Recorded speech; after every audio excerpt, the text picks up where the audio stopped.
Assalamu alaikum.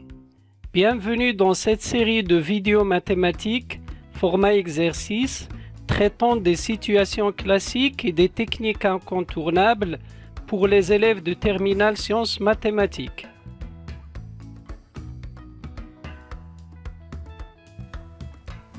Exercice 3.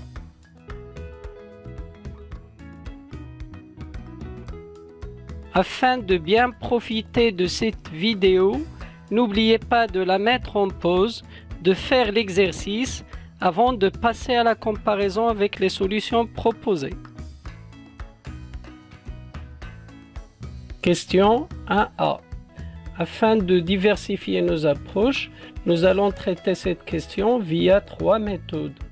Une première méthode consiste à suivre les indications suivantes en considérant 2 fonctions auxiliaires, d'étudier leurs variations et déduire à la fin le signe de 2 expressions qui va nous permettre d'aboutir aux 2 parties de la double inégalité demandée. Cette technique a été traitée en détail dans les 2 vidéos signalées en bas de cette page. Une deuxième méthode consiste à utiliser le théorème des accroissements finis appliqué à la fonction définie par g de t égale ln de 1 plus t sur l'intervalle 0y, y étant un élément de 0 plus l'infini fixé.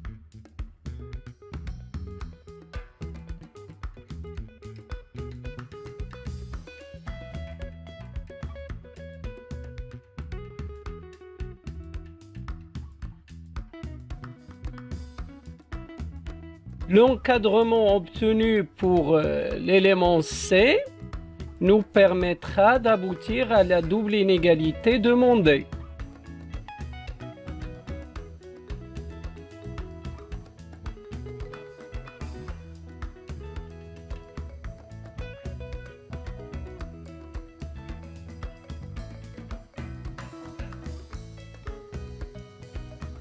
La troisième méthode consiste à partir d'une double inégalité adéquate comportant 3 fonctions continues à intégrer tout en respectant les règles de calcul intégral et ordre pour aboutir enfin à la double inégalité demandée.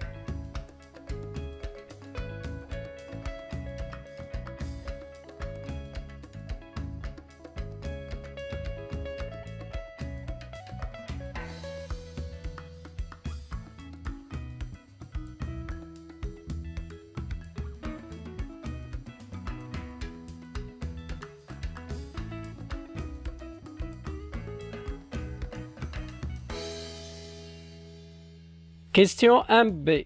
Afin d'étudier la monotonie de f sur 0 plus l'infini ouvert, on vérifie qu'elle est dérivable, on calcule sa dérivée, on se rend compte que le signe de f' de x est lié à la question précédente.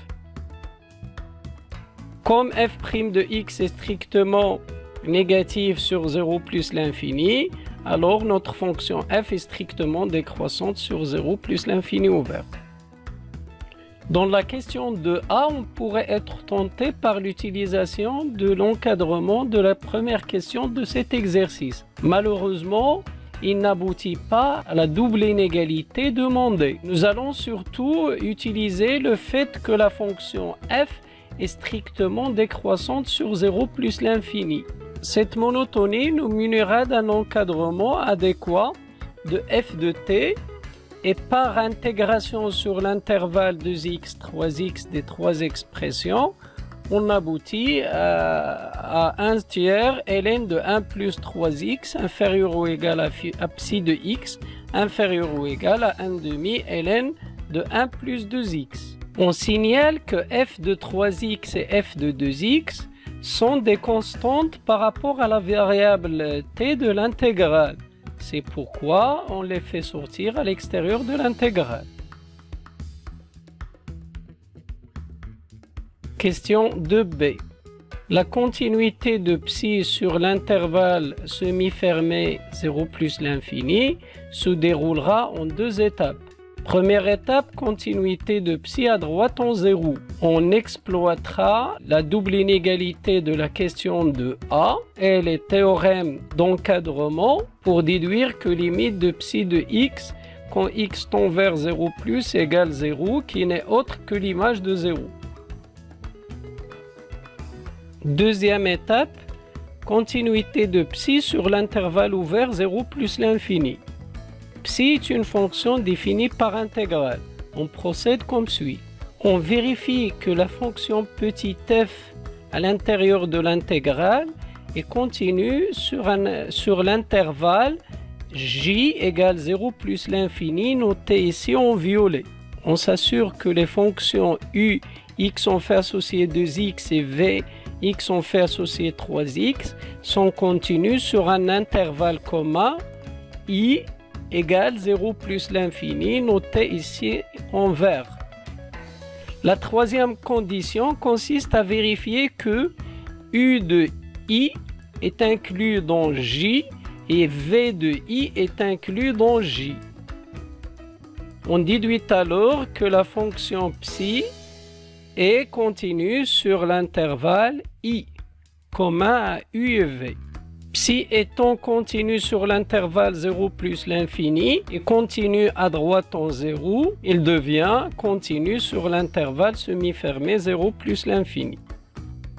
Question 2c. L'encadrement de la question de A nous permettra d'obtenir un encadrement de psi de x moins psi de 0 sur x moins 0 pour x supérieur strictement à 0. Et le théorème d'encadrement nous permettra de déduire que limite psi de x moins psi de 0 sur x moins 0 quand x tend vers 0 plus égale 1. Ainsi, la fonction psi est dérivable à droite en 0 et le nombre dérivé de psi à droite en 0, c'est psi prime droite en 0 égale 1.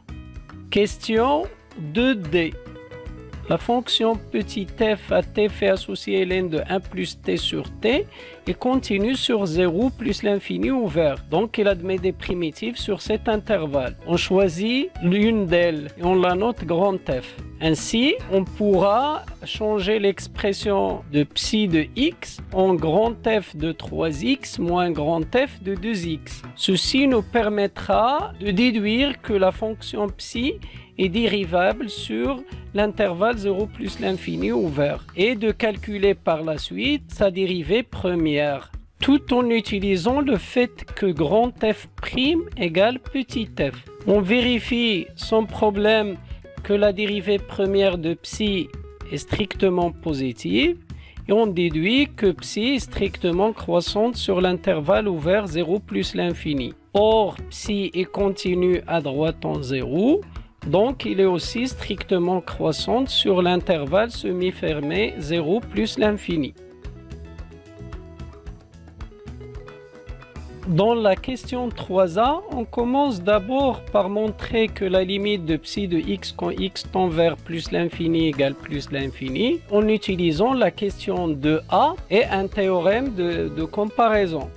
D'autre part, notre fonction psi est continue et strictement croissante sur l'intervalle semi-fermé 0 plus l'infini. Donc, il devient une bijection de cet intervalle vers l'intervalle image 0 plus l'infini fermé en 0. Or, n appartenant à n étoile est un élément de psi de 0 plus l'infini.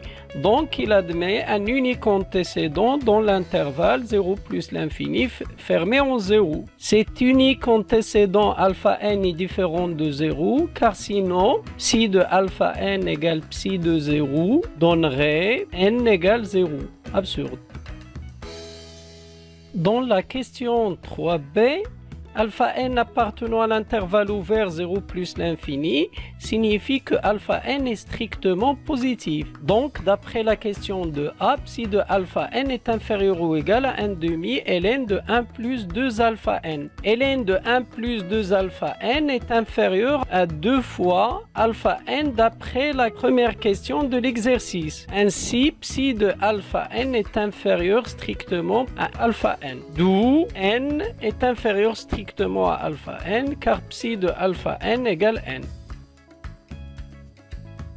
Dans la question 3c, on part du fait que n est inférieur strictement à n plus 1. Or, n n'est autre que psi de alpha n et n plus 1 n'est autre que psi de alpha n plus 1. En composant par la bijection réciproque psi moins 1 qui est strictement croissante comme psi, on obtient alpha n inférieur à alpha n plus 1. Ainsi, notre suite alpha n est croissante. On peut vérifier aussi que sa limite égale plus l'infini à l'aide de la question précédente et des théorèmes de comparaison. La suite alpha n est croissante et elle est divergente, donc il ne peut être majoré, car sinon, croissante majorée nous donnerait convergente. Absurde. La question 4 est une application directe d'une somme de Riemann appliquée à la fonction petit f sur l'intervalle fermé AB avec petit a c'est 2 alpha 2020 et petit b c'est 3 alpha 2020. Cette fonction petit f étant continue, la limite de la question 4 n'est autre que l'intégrale de a à b de petit f de t dt.